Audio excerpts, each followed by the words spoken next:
पे जाम लग चुका है, थोड़ी रोड वगैरह टूट गया है तो उस वजह से देखो जाम लग गया है। कार भी उल्टी आ रही है ये, और हम भी अभी फिलहाल हमारी जो बाइक वगैरह है तो पीछे रुकी हुई है।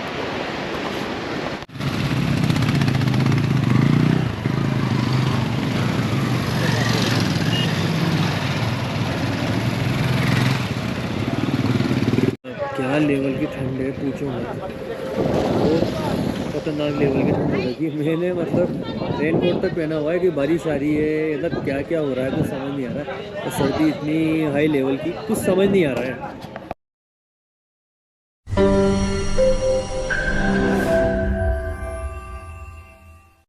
तो अभी अपन आ चुके हैं रूपवे से, और रूपवे से आने के बाद अब अपन यहाँ का नेक्स्ट करने वाले हैं मारफा में।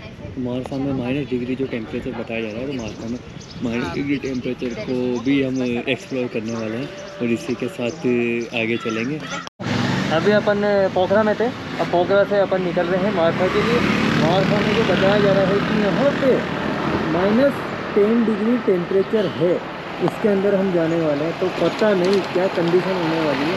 यहाँ पे हमारी बाइक पूरी रेडी हो चुकी है, रेडी होकर लगेज वगैरह सब कुछ लग गया है, सब कुछ टैंक वैंक वगैरह सब कुछ कंप्लीट है, और हम ग्लव्स पहन के यहाँ से निकल रहे हैं मारफा में। मारफा में अब इंजॉय करते हैं, देखते हैं वहाँ के रोड वगैरह, वहाँ का क्या नेचर रहता है, और आपको बताऊँगा ब्लॉग में कंटिन्यू बने रहिए ब्लॉग। सामने आप ये देख पा रहा हूँ मैं नेपाल पर्यटक बोर्डल का जो ऑफिस बना हुआ है। यहाँ ऑफिस से अपन एक मुक्तिनाथ परमिट बनाएंगे। उसको नेपाली करेंसी में अगर अपन बात करते हैं तो 1000 रुपीज़ पर पर्सन पर कैंडिडेट लगता है, और वो मुक्तिनाथ परमिट अपन अभी बनाते हैं। परमिट बनाने के बाद फिर अपन मुक्तिनाथ परमिट में अंदर एंटर होंगे। अभी अपन मुक्तिनाथ परमिट काउंटर पे आ चुके हैं, और यहाँ पे जो आवश्यक जो डॉक्यूमेंट है वो 2 फोटो प्लस ओरिजिनल आधार कार्ड से आपका एक जो मुक्तिनाथ परमिट बनेगा। अभी अपन यहाँ पे मुक्तिनाथ परमिट को फिल कर रहे हैं।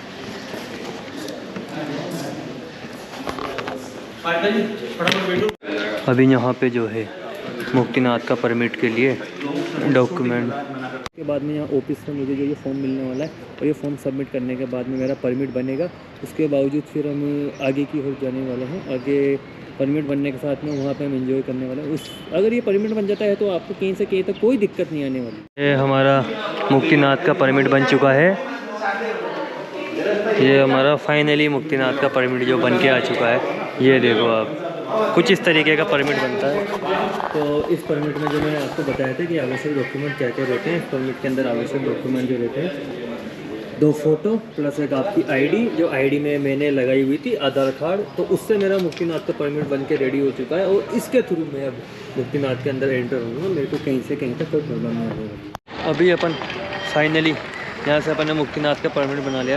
परमिट बनाने के बाद में अपन मारफा में चलेंगे, जो एक बर्फीली वाला इलाका है। वहाँ से अभी बज रही है लगभग 12:05 हो गए। अब यहाँ से हम एंट्री ले रहे हैं, और एंट्री लेने के बाद यहाँ से निकल रहे हैं। अभी अपन फ़िलहाल चल रहे थे मारफा के लिए, और मारफा के लिए अभी रुके हुए हैं फ़िलहाल वेलकम टू बंगलुंग में। वहाँ सामने आपको दिख रहा होगा वेलकम टू बंगलुंग है, तो यहाँ पे रुके हुए हैं क्योंकि सुबह लगभग 9 बजे से कंटिन्यू चल रहे हैं। तो 9 बजे से कंटिन्यू चलने के बाद अब कुछ थोड़ा सा नाश्ता वगैरह, कुछ लंच वगैरह करेंगे। उसके बाद फिर वापस रिटर्न आगे की ओर चल लेंगे। पर हमें कुछ आइडिया नहीं था कि ये लोकेशन का है। हमें ये तो पता किया था आगे 1 किलोमीटर बाद वापस से हमारा चेकिंग यहाँ पे फिर रुकने वाले हैं, जस्ट 1 किलोमीटर बाद। तो अभी यहाँ पर रुके हुए थे, हमें ये मिला है यहाँ पे, ये चीज़ खा रहे हैं हम। टेस्ट तो ठीक लग रहा है, हाँ?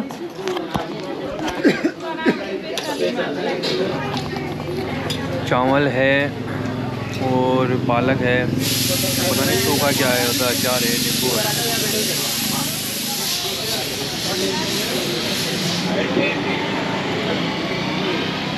तो अपन ने भी यहाँ पे जो है लंच वगैरह कर लिया। अब लंच वगैरह करने के बाद में अपन आगे चल रहे हैं। आगे का पेज देखते हैं किस तरीके का पेज रहता है, और आगे चल के ये देखो। बाकी अभी फ़िलहाल जहाँ पे मैंने लंच किया हुआ, यहाँ पे वो द बेंगुल लिखा हुआ, वेलकम टू बेंगुल।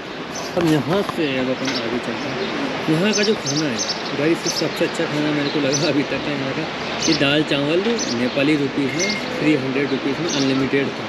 और अगर तुम लच्छा पराठा कुछ लेते हो तो उसका अलग से कॉस्ट वगैरह होता है। बाकी मैं आप आते हैं तो यहाँ पे सबसे अच्छी गाइडेंस यही कहूँगा कि आप यहाँ पर दाल चावल लीजिए, अनलिमिटेड थाली लीजिए। अभी हमने यहाँ पे लंच किया, लंच पर करने के बाद में भी हमें बोला जा रहा है कि आगे जाके चेक पोस्ट है, वहाँ पे आपका चेक होएगा। तो वहाँ पे शायद हमें जो अभी अप्रोक्स 80 किलोमीटर के आसपास चलना है, बाकी 80 किलोमीटर में ऐसा कह रहे हैं। तो हमें रात पड़ जानी है, रात पड़ते तो यहाँ पे टेम्परेचर ही माइनस, देखते हैं क्या कंडीशन रहती है। जाम लग चुका है, थोड़ी रोड वगैरह टूट गया है तो उस वजह से देखो जाम लग गया है, कार भी उल्टी आ रही है ठीक है। और हम भी अभी फिलहाल हमारी जो गाड़ी वगैरह है वो पीछे देखी हुई है।